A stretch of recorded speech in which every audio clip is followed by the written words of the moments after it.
qui sera ton intercesseur. Assalamu alaikum wa rahmatullahi wa barakatuhu. Bien le bonjour ou bien le bonsoir à tous et à toutes.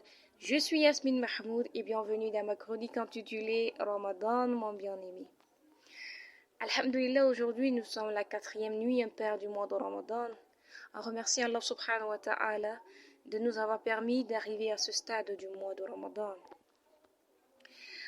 À chaque mois de Ramadan, nous renouvelons notre foi en Allah subhanahu wa ta'ala et nous savons bien évidemment qu'à chaque acte d'adoration, un moment propice pour l'effectuer. Ainsi pour le Coran, le mois de Ramadan est la meilleure période du fait que le jeûne augmente la perspective de l'homme quant au livre de Dieu. En jeûnant, l'âme s'élève et se fortifie avec la nourriture du Coran. Il est la subsistance de la vie pour l'âme du jeûneur.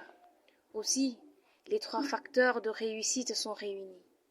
Le Coran est comme la pluie bénéfique, l'âme comme la terre, et le mois de Ramadan comme la période propice pour la descente de la pluie pour faire pousser les fruits de terre. Parmi les spécificités de ce mois béni, on souligne les prières de Tarawih, pendant lesquelles les musulmans se retrouvent pour prier ensemble et ainsi partager la récitation du Coran. Quiconque se lève pour prier pendant la nuit de Ramadan et en comptant sur la récompense divine, Dieu lui pardonne ses péchés. Le jeûne et la prière de Ramadan intercéderont pour l'homme le jour de la résurrection. Le jeûne dira: Seigneur, je l'ai empêché de boire et de manger pendant le jour. Le Coran dira: Seigneur, je l'ai empêché de dormir la nuit. Accepte notre intercession pour lui. Ceci met en avant la relation intime entre le jeûne et le Coran.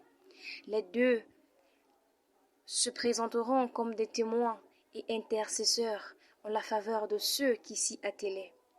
Ainsi, ils sont complémentaires pour le salut de l'homme, le jeûne étant un moyen de se détacher du quotidien de la vie d'ici-bas. Le Coran, quant à lui, favorise l'élévation et la proximité de Dieu. On oublie l'ici-bas pour mieux se souvenir de la vie dernière, de l'essentiel. Ainsi, celui qui jeûne ne doit point juger celui qui ne jeûne point. Seul Dieu est le juge, et lui seul connaît la réalité des cœurs de tout un chacun.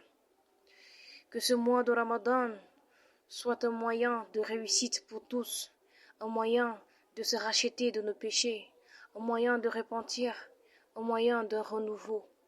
Qu'Allah subhanahu wa ta'ala accueille nos jeûnes, nos efforts, nos prières et nos actes d'adoration. D'ici là, prenez soin de vous, dites à ceux que vous les aimez, car la vie est courte et fragile. Moi je vous aime en Allah. Assalamu alaikum wa rahmatullahi wa barakatuh.